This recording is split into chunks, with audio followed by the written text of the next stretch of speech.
साइकोटॉक educational series में हमारा एक लेक्चर था ईगो डिफेंस मैकेनिज्म पर, जिसमें कॉन्शियस, सबकॉन्शियस, अनकॉन्शियस या इड ईगो, सुपर ईगो के बारे में कुछ चर्चा हुई थी। उस वीडियो के बाद काफ़ी कमेंट्स आए और काफ़ी डिमांड आई कि इस पर एक सेपरेट वीडियो बनाया जाए। तो आज का लेक्चर इसी पर बेस्ड है। चलिए आज समझते हैं कि स्ट्रक्चर ऑफ माइंड क्या होता है।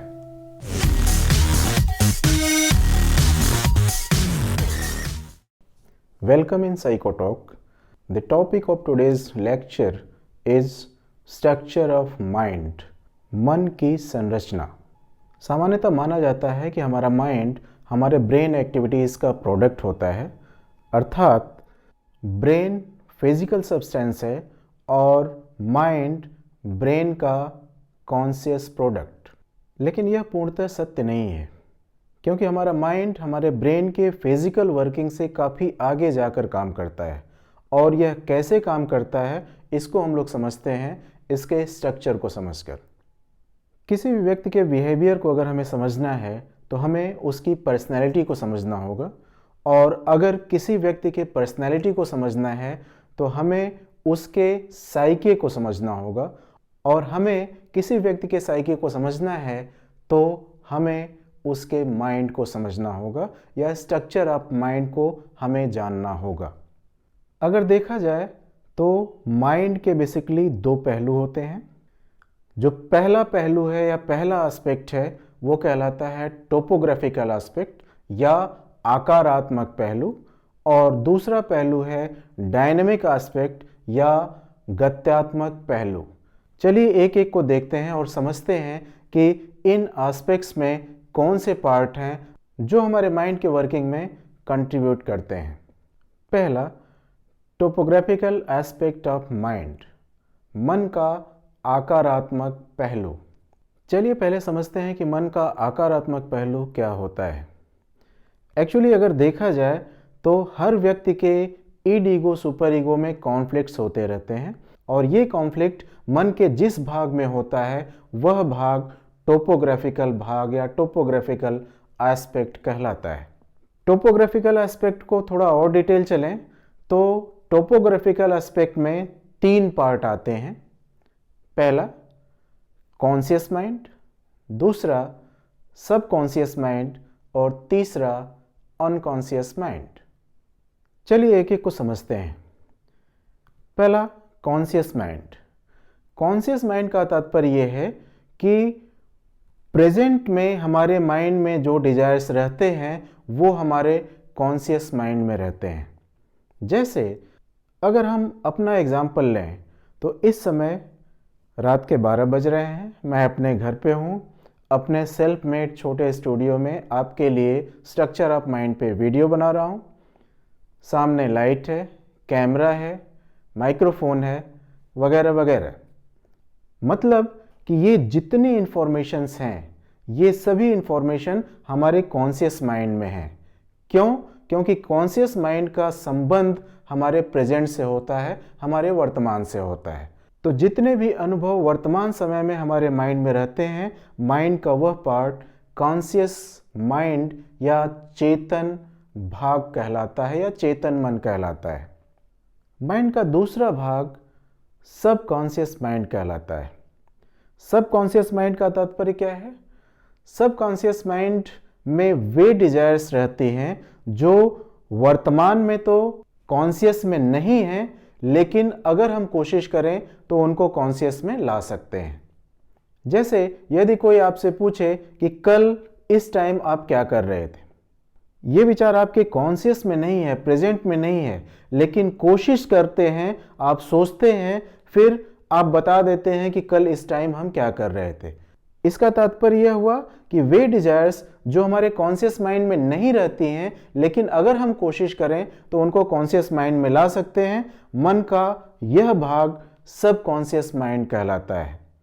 सबकॉन्शियस माइंड को pre conscious, four conscious, active memory के नाम से भी जाना जाता है। अब चलते हैं मन के तीसरे पार्ट पे, जो कि मन का सबसे बड़ा भाग होता है और सबसे महत्वपूर्ण भाग होता है, और वह भाग कहलाता है अचेतन या अनकॉन्शियस माइंड। अनकॉन्शियस माइंड में वे सभी रिप्रेस्ड डिजायर्स रहती हैं जिनको हम व्यक्त नहीं कर पाते हैं। बहुत सारे sexual desires, anti social desires, aggressive desires जिसका एक्सप्रेशन हम नहीं कर पाते हैं अपनी लाइफ में, वो रिप्रेस हो जाती हैं और रिप्रेस होकर वो हमारे अनकॉन्शियस माइंड या मन के अचेतन भाग में चली जाती हैं। वहाँ ये डिजायर्स कुछ समय के लिए इनएक्टिव तो रहती हैं लेकिन वहाँ समाप्त नहीं होती और वो हमेशा कॉन्शियस माइंड में आने की कोशिश करते रहती हैं और हमारे बिहेवियर को अफेक्ट करती हैं। इन डिजायर्स की जानकारी हमको नहीं होती है लेकिन फिर भी इनका प्रभाव हमारे व्यवहार पर पड़ता है। फ्रायड का कहना था कि अनकॉन्शियस माइंड बहुत ही इंपॉर्टेंट पार्ट है माइंड का, और किसी व्यक्ति की साइको एनालिसिस की जाए, साइकोथेरेपी की जाए, तो हमको उसके थेरेपी के पहले उसके अनकॉन्शियस माइंड के डिजायर्स को जानना आवश्यक हो जाता है। अब प्रश्न यह उठता है कि अगर अनकॉन्शियस माइंड के डिजायर्स की जानकारी हमें नहीं है तो क्या प्रूफ है कि अनकॉन्शियस माइंड है और उसमें इतने सारे डिजायर्स रिप्रेस्ड हैं। फ्रायड का कहना था कि अनकॉन्शियस डिजायर्स को जानने के 3 तरीके होते हैं। पहला है ड्रीम्स। किसी भी व्यक्ति के अगर ड्रीम्स का हम एनालिसिस करें तो हम बहुत कुछ उसके अनकॉन्शियस माइंड के डिजायर्स को समझ सकते हैं। फ्रायड का कहना था कि ड्रीम्स ऐसे ही नहीं आते बल्कि हर ड्रीम का कोई ना कोई सिंबॉलिक मीनिंग होता है।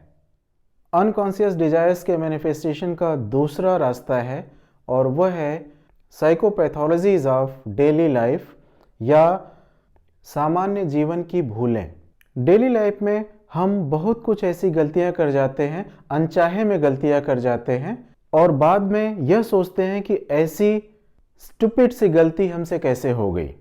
एक्चुअली फ्रायड का कहना है कि ये गलती आप ऐसे ही नहीं कर जाते बल्कि आपका अनकॉन्शियस माइंड या अनकॉन्शियस डिजायर्स आपसे ऐसी गलती करवा देता है। जैसे स्लिप ऑफ टंग, आप बोलना कुछ चाह रहे हो, बोल कुछ देते हैं। स्लिप ऑफ पेन, आप लिखना कुछ चाहते हैं, लिख कुछ देते हैं।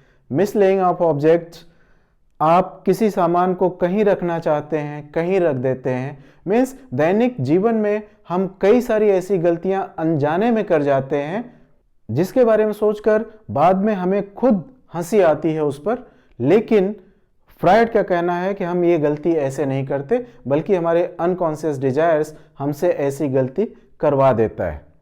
जैसे अगर आप किसी फ्रेंड के यहाँ गए हैं और वहाँ से वापस आए, फिर आपको ध्यान आया कि हमने अपना हैंकी उसके घर छोड़ दिया है या हम अपना हैंकी वहाँ भूल गए। अगर फ्रायडियन कॉन्सेप्ट को देखें तो फ्रायड का कहना है कि हम ऐसे ही अपनी हैंकी नहीं भूल गए हैं बल्कि हमारा अनकॉन्शियस माइंड हमसे ये एक्टिविटी करवाया है। क्यों? क्योंकि उस दोस्त से मिलने की हमारी पुनः इच्छा थी, इसलिए अनकॉन्शियस माइंड हमसे ये एक्टिविटी करा दिया और उसी हैंकी को लेने के बहाने फिर हम उस फ्रेंड से मिलने चले जाते हैं। सो ऐसे डेली लाइफ की बहुत सारी ऐसी गलतियां होती हैं, साइकोपैथोलॉजीज होती हैं जो कि हमारा अनकॉन्शियस माइंड हमसे करवाता है। यह सेकेंड प्रूफ है अनकॉन्शियस माइंड और अनकॉन्शियस माइंड में रहने वाले डिजायर्स की। अनकॉन्शियस माइंड के डिजायर्स को पता लगाने का जो तीसरा तरीका होता है वो होता है हिप्नोसिस या हिप्नोटिज्म। अगर किसी व्यक्ति को सम्मोहित किया जाए, हिप्नोटाइज किया जाए, तब हम उसके अनकॉन्शियस डिजायर्स को सामने ला सकते हैं। किसी केस के रिप्रेस डिजायर्स को जानने के लिए हिप्नोटाइज किया जाता है, फिर उन डिजायर्स को सामने लाया जाता है और किसी डिजीज का रूट जानने की कोशिश किया जाता है कि यह डिजीज कहाँ से स्टार्ट हुई। उसके लिए उनके अनकॉन्शियस माइंड को एक्सप्लोर करना आवश्यक हो जाता है। सो ये 3 रूपों में ये सामने आता है, through our dreams, through psychopathologies of daily life and through hypnotism. तो यह कॉन्शियस, सबकॉन्शियस और अनकॉन्शियस माइंड का टोपोग्राफिकल एस्पेक्ट होता है। माइंड का एक दूसरा एस्पेक्ट भी होता है और वह है डायनेमिक एस्पेक्ट ऑफ माइंड या मन का गत्यात्मक पहलू। मन के गत्यात्मक पहलू को भी 3 भागों में डिवाइड किया जा सकता है। ये 3 भाग हैं इड, ईगो और सुपर ईगो। चलिए ब्रीफली इनके बारे में थोड़ा डिस्कस कर लेते हैं कि इड, ईगो, सुपर ईगो क्या है। पहला, इड या उपाहम। इड किसी भी व्यक्ति का बायोलॉजिकल कंपोनेंट होता है जिसमें ऐसी प्रवृत्तियां पाई जाती हैं जो अनऑर्गेनाइज्ड होती हैं, एग्रेसिव होती हैं और किसी नियम को मानने वाली नहीं होती हैं। इड प्लेजर प्रिंसिपल पर काम करता है, सुखवादी सिद्धांत पर काम करता है। मीन्स अगर किसी व्यक्ति का इड डोमिनेंट है तो वह किसी भी कीमत पर प्लेजर पाना चाहेगा। इड किसी भी कीमत पर अपना ग्रेटिफिकेशन चाहता है। वह यह नहीं देखता कि यह गलत है कि सही है, नियम के खिलाफ है कि नियम के अनुसार है, उचित है कि अनुचित है, कुछ नहीं, सिंपल यह अपना ग्रेटिफिकेशन चाहता है। जैसे मान लीजिए कि आपके सामने कोई व्यक्ति है और आपका पसंदीदा आइसक्रीम उसके हाथ में है। आपका अगर इड डोमिनेंट है तो इड कहेगा कि आप उसके हाथ से आइसक्रीम छीन लें और खा लें। क्यों? क्योंकि इड हमेशा प्लेजर पाना चाहता है। अगर उस व्यक्ति का उस पर्टिकुलर पीरियड में इड डोमिनेंट है तो शायद वो उसके हाथ से छीनेगा और खा लेगा। मन का दूसरा डायनेमिक पार्ट ईगो कहलाता है या अहम कहलाता है। ईगो रियलिटी प्रिंसिपल पर काम करता है, वास्तविकता सिद्धांत पर काम करता है और ईगो हमेशा इड और सुपर ईगो में बैलेंस बनाने का काम करता है।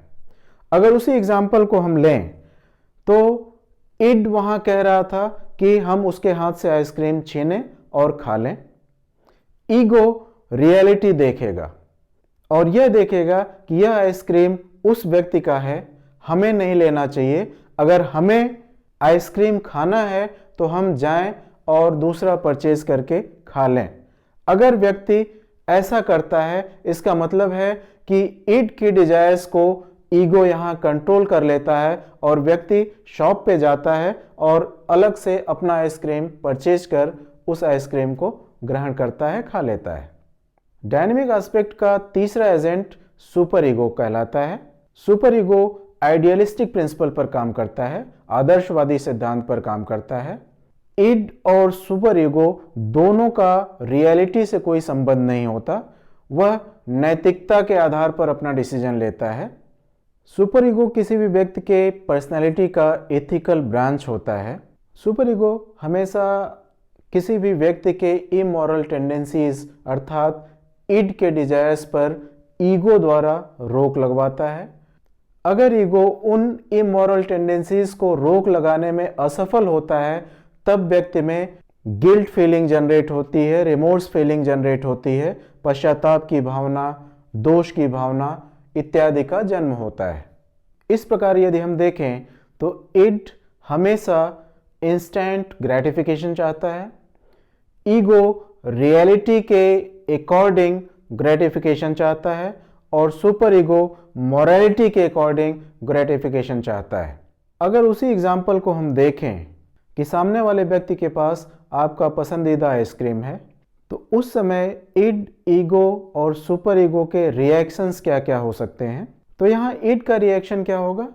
इड का रिएक्शन होगा I want that ice cream right now. Ego का रिएक्शन यह होगा कि maybe we can compromise and super ego का रिएक्शन होगा it's not right to do that. एक बार पुनः, इड हमेशा प्लेजर चाहता है, ईगो रियलिटी के अनुसार ग्रेटिफिकेशन चाहता है और super ego idealistic condition create करता है। तो मुझे आशा है कि structure of mind, id, ego, super ego, conscious, subconscious, unconscious के बारे में थोड़ी बहुत जानकारी आपको मिल गई होगी। तो स्ट्रक्चर ऑफ माइंड का यह लेक्चर अब समाप्त करते हैं और आपसे साइकोटॉक में आगे मिलते हैं एक नए टॉपिक के साथ। तब तक stay safe, learn psychology and never disrespect your parents. Thank you.